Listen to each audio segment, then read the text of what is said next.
Salut chers amis, j'espère que vous allez bien. Moi je vais bien, je vais très bien. Voilà, si quelqu'un te dit que tu peux être riche du jour au lendemain, alors c'est tout simplement un menteur. Pourquoi? Parce que le chemin vers la liberté financière est un chemin très long, qui nécessite beaucoup de courage, beaucoup de patience. Et c'est également lié à beaucoup de risques. Il y a beaucoup de personnes là dehors, à peine ils ont atteint leur protection financière, qui est la première étape de la pyramide, ils se disent qu'ils ont atteint l'étape, qu'ils ont franchi l'étape de la liberté financière. Ne fais pas cette erreur. Voilà, si c'est ta première fois de passer par ici, dans cette chaîne il est question de deux thèmes principaux. L'intelligence financière et l'investissement immobilier. Alors si ces deux thèmes t'intéressent, tu n'as qu'à abonner cette chaîne. N'oublie pas d'appuyer la cloche de notification pour être informé lorsque une nouvelle vidéo arrive. Envoie-moi aussi un like et partage ma vidéo. Alors aujourd'hui nous parlerons de la liberté financière. Avant de commencer, je te conseillerais de suivre d'abord la vidéo précédente où j'ai abordé la protection financière. Alors, la liberté financière, pour comprendre la liberté financière, il faut essayer de s'imaginer une pyramide. Une pyramide. Cette pyramide a trois étapes. Première étape, deuxième étape et troisième étape. La première étape, il s'agit de la protection financière. La deuxième étape, il s'agit de la sécurité financière. Et la troisième étape, il s'agit de la liberté financière. Il ne faut pas confondre ces étapes. Alors, dans la vidéo précédente, nous avons traité la protection financière. Aujourd'hui, nous traiterons la sécurité financière. Et dans la prochaine vidéo, nous allons traiter la liberté financière. Alors, qu'est-ce que c'est la sécurité financière? Comme j'ai dit tantôt, la base de la pyramide, c'est la protection financière. À ce niveau, lorsque la sécurité financière commence, tu te sens déjà protégé financièrement. Ça veut dire que tu as déjà une protection financière. Alors, dans la protection financière, il est question de définir un minimum, un montant minimum qui va permettre de couvrir tes dépenses au cas où tu ne peux pas travailler. Par exemple, il peut arriver qu'il y ait un cas d'urgence. Tu peux peut-être faire un accident, où tu vas rester longtemps sans travailler. Tu peux perdre ton boulot. Ou alors ta firme même peut tomber en faillite si tu es entrepreneur. Il y a beaucoup d'autres éléments. Mais pendant cette période, tu dois pouvoir continuer à vivre normalement. Mais tu n'as pas de salaire. C'est à ce niveau où la protection financière va t'aider. Alors, il y a eu cas d'urgence. Tu as défini peut-être une durée de, disons, 6 mois. Dans tes calculs, tu as épargné de telle façon que tu peux vivre 6 mois sans travailler. Mais après les 6 mois, il peut arriver que après les 6 mois, que tu ne sois pas encore capable de travailler. Qu'est-ce que tu fais donc? Puisque ton capital, tu l'as épuisé. C'est à ce moment que la sécurité financière commence. Nous voyons très clairement que la protection financière ne suffit pas. Parce que la protection financière est très vite épuisée. N'est-ce pas? Voilà. Et qu'est-ce que c'est la sécurité financière? Ici, la sécurité financière consiste à collecter un maximum de capital. Donc, ça veut dire que ta sécurité financière commence à partir du moment où tu as collecté assez de capitaux.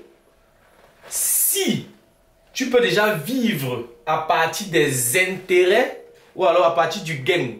Ici, en fait, dans la sécurité financière, tu dois déjà avoir fait des investissements.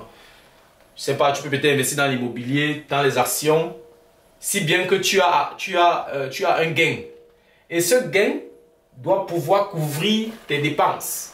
N'est-ce pas? Donc, si tu peux déjà vivre à partir des intérêts qui proviennent de tes investissements, alors à partir de ce moment, tu peux parler de sécurité financière.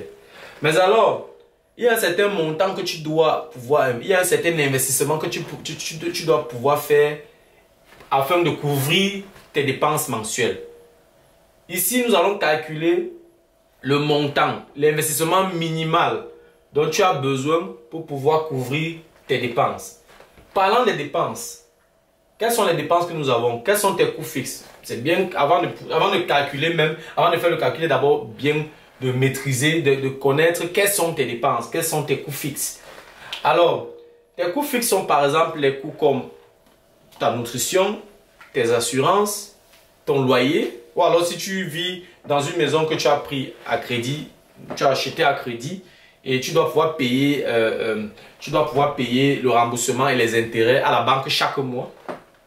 Il y a par exemple, tu as un véhicule qui consomme, tu dois avoir, il y a les coûts de carburant. Tu as d'autres assurances, tu as d'autres crédits et tu as d'autres dépenses. Tout ça, tu dois lister ça, tu dois faire une liste de ces dépenses. Connaissant donc cette liste, tu dois pouvoir investir. Si tu as investi, en fonction de ton rendement et des coûts, tu peux déterminer dans l'investissement minimum. Alors, prenons un exemple d'un investissement. Tu effectues un investissement qui te rapporte, disons, 8% par an.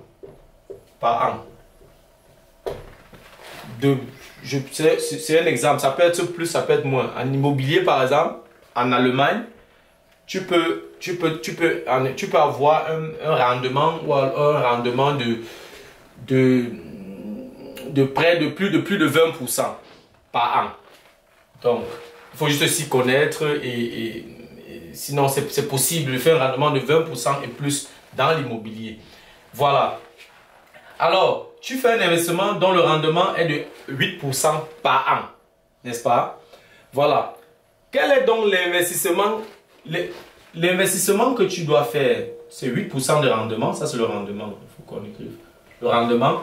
Et quel est l'investissement? Connaissant déjà tes coûts fixes, quel est ton investissement? Retenons les 8% dans la tête. Voilà.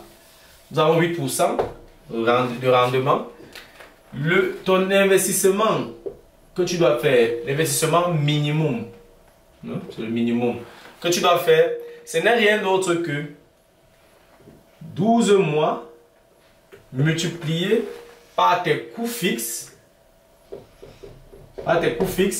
le tout divisé par le rendement que tu fais par an. Nous verrons très bien, si nous considérons cette fraction, si tu fais un rendement de 6%, qui est inférieur à 8%, nous verrons très vite que tu dois plus investir pour pouvoir couvrir ces coûts. Alors, lorsqu'on simplifie dans les 12 mois et les 8%, l'investissement minimum est de 150 multiplié par les coûts fixes. N'est-ce pas? Ça veut dire quoi? Ça veut dire que lorsque les coûts fixes sont connus, il te suffit seulement de multiplier par 150 pour avoir le montant minimum ou alors l'investissement minimum pour pouvoir couvrir ses coûts. Prenons un exemple. Nous avons un individu dont les coûts fixes s'élèvent à 3 000 euros. À 3 000 euros. Les coûts fixes s'élèvent à 3 000 euros. Son investissement minimum n'est rien d'autre que 150 multiplié par 3 000 euros, ce qui donne 450 000 euros.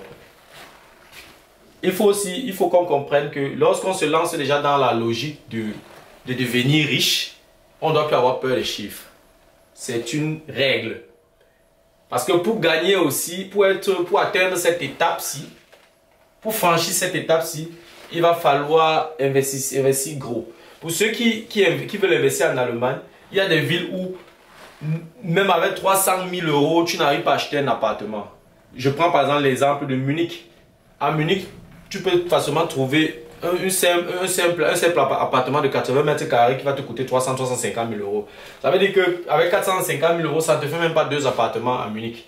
Donc pour dire, il ne faut pas avoir peur des chiffres. Parce que quand on parle d'investissement, il ne faut plus avoir peur des chiffres. Alors, 3 000 euros sont tes coûts fixes, mentionnés plus haut, on a listé là. Je multiplie donc les 3 000 euros par 150. Les 150 viennent de cette formule. J'essaie juste de simplifier. Ça nous donne 450 000 euros. Donc tu dois dépenser au minimum 450 000 euros pour pouvoir couvrir les 3 000 euros. Très important à savoir. Voilà. C'était tout pour la deuxième étape. J'espère que vous avez appris quelque chose. J'espère que la vidéo t'a plu. Et voilà, la troisième étape, nous allons l'aborder dans la prochaine vidéo. Et n'oublie pas de t'abonner à ma chaîne et faire suivre ma vidéo. Et surtout, clique sur la cloche de notification. Tu seras informé lorsque les prochaines vidéos seront en ligne. C'était Fabrice de Imogénie.